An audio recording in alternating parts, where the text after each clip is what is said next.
Over the years here at Survival on Purpose, we've looked at several different folding saws. Today we're going to take a look at one that's been recommended to me by several people over those years, the Wicked Sharp folding saw. That's what's coming up next here on Survival on Purpose.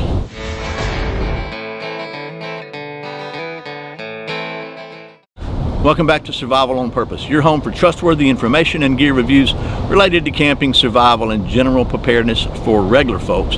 My name's Brian. Thanks for joining me. So as I said, today we're going to look at the Wicked Sharp tree saw. And this one, again, like I said, also has been recommended to me. Every time I've done a saw video, this seems to have come up in the comments. And I got this somewhere, I think it was in a battle box or something like that a while back, maybe a year or two ago, and I've been I kind of found it the other day, and I thought this would be a good opportunity to look at it because we had like a hurricane storm blow through Georgia, which is the first time I've really been impacted by a hurricane probably in my life. A lot of trees down. So I'm here at a local park with there's a tree down here we're going to look at in a minute. I thought this would be a great opportunity just to saw on this, because they usually don't like you sawing on trees in parks, but since it's down, I'm sure they won't mind. So we're going to do that right after this word from one of our sponsors, Hog Holsters. And just want to give a big shout out to John Abbott at Hog Holsters.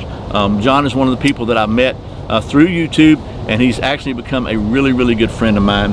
But he also makes the best concealed carry holster I've ever used. It's the one that I wear every single day. They are made, everyone handcrafted by John with care. He uses 100% made in the USA parts, down to the Allen screws that hold the ulti clip on. So if you're looking for a really good holster, he makes for most models, not every single model and configuration, but the chances are real good, unless you got something weird, he makes a holster for it, and the chances are even better than real good that it'll be the best holster you ever used in your life. So and the chances are 100% you can save 10% by using the coupon code Survival on Purpose when you check out.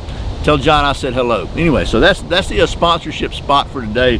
And just to be straight, I call him a sponsor, but he's not paying me for this. I just do it because I want to help him out, because I like him, and I want to help you out, because if you carry concealed, you need a good holster. So anyway, that's that. Let's talk about this Wicked tree saw. And this one is the, I think it's the light model. I don't know, but it comes, it comes in a really nice holster here. Let me just show you that. This is a molded nylon holster with a little clip on the back and a belt loop there. Not sure what the clip on the back is for. Maybe if you're an arborist, you would know that. By the way, this thing apparently is made in China, which is pretty normal, I would think. But let's take a look at it now. Talk about the specs, and then we'll get to doing some of that saw stuff. Okay, let's talk about this thing. First of all, the closed length is 8 1/4 inches from tip to tip, like so. The blade length is 7 inches, and the blade, the weight on the saw is just 8 ounces. It is extremely lightweight. And with the sheath, it's 10 ounces. The blade itself is made of impulse hardened high carbon steel. It has a rugged cast aluminum handle for strength and durability, with an overmolded rubber grip, which is really comfortable here. And then the lock is a fail-safe lock design, has a hardened steel pin and all components. So there's no plastic here anywhere in this to fail.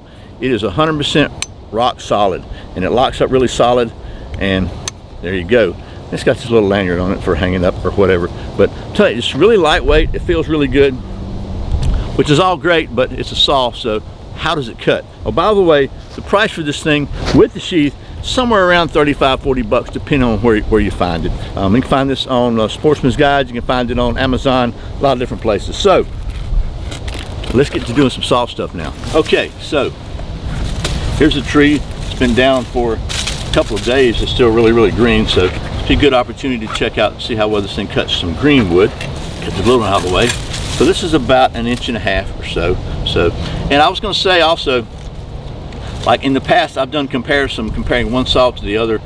Every time I do, somebody says, hey, you sawed faster on that one, or you worked harder on this one, and blah blah blah. And the reality is, there's no way to really show anything comparing like that just in a video, because it's so subjective as far as how much effort I'm putting into it or whatever.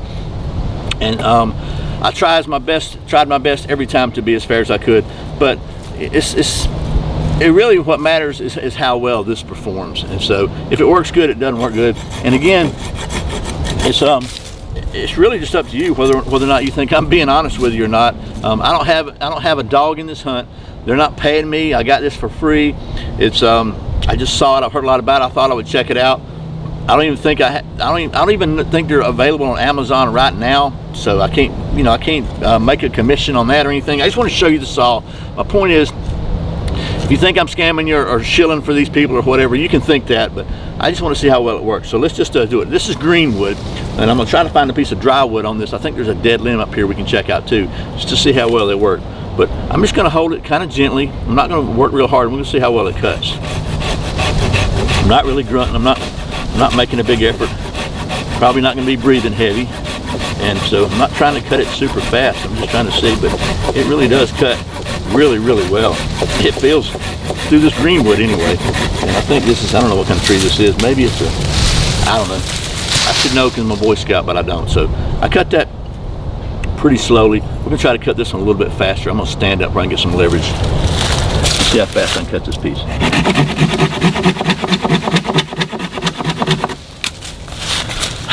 Okay, that was as fast as I could cut it, so maybe that'll tell you something. I don't know. Let's see if I can find a piece of dead wood, a dead limb on here, and give you a comparison. Can you see me up here? Okay. I think this is dead. There's no leaves on it anyway. That snapped off pretty well. That snapped off pretty good, so it feels dead. So we're going to try. This is about a 1-inch piece, but we're going to see how well it cuts to dead, and maybe I won't fall.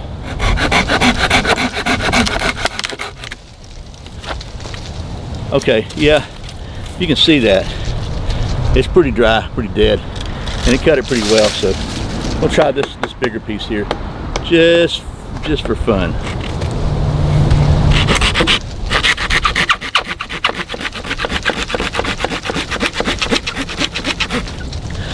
I better move or I'll fall.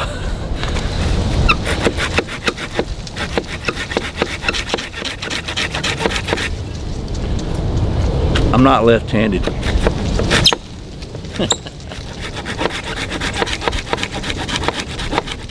Maybe if I stand down here like this, you can't see me, but I can see this, and we'll just cut it the rest of the way.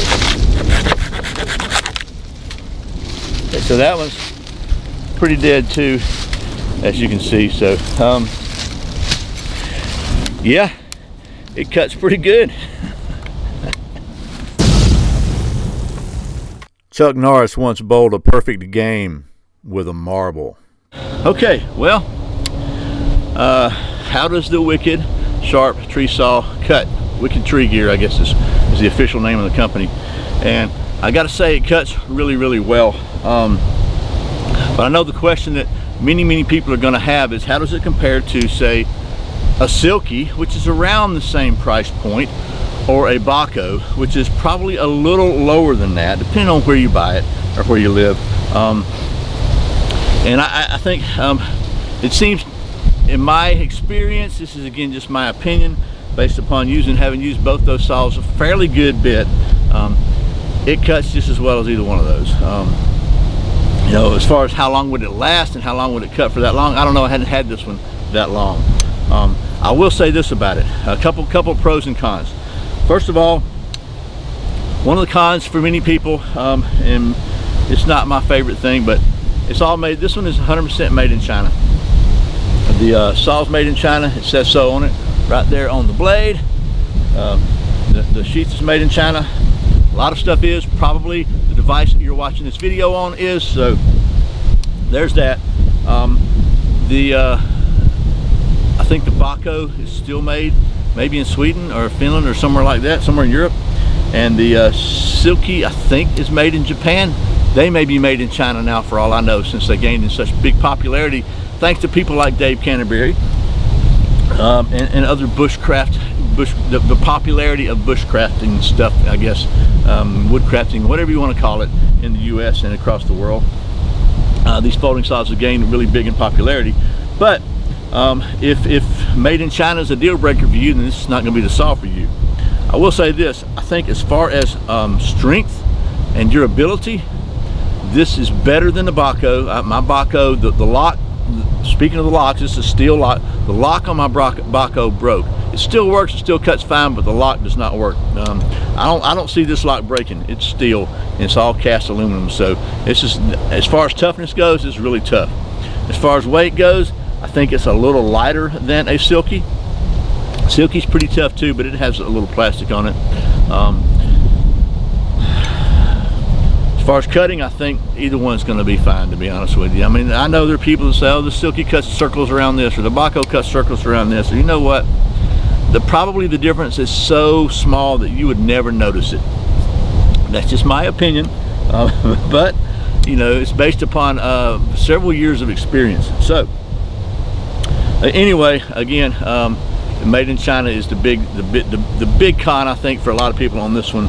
The other con might be the price. I think you can get a Baco cheaper, and this one's probably a little bulkier maybe than a Baco. It does have a you know, it's a really sharp spine. I'm sure you can strike a ferrule right on that. Really solid. And I gotta say, it comes with the sheath, by the way, which a Baco does not, nor does a Silky, so that might be a little helpful on the price. I think you can get it a little bit cheaper without the sheath, but man, why, right? So that, anyway, I'm rambling, so I'm going to stop now. That's the Wicked Tree Gear folding saw, and they also offer like a lot of other saws for arborists and longer, you know, limb saws with poles on them and stuff. Pole saws, I guess is what you would call it. But gotta say, my personal opinion is, I think it's a really good saw, no matter where it's made. It's extremely well constructed. It cuts really well. The teeth feel really good on it. It's lightweight. It's comfortable in your hand. It really is. I can see why everybody's been telling me I need to check it out, because there's so many people, anyway, everybody hadn't, but so many people have been telling me I need to check it out, because it really is a quality saw. So that's the Wicked Tree Gear folding saw. I hope this has been helpful.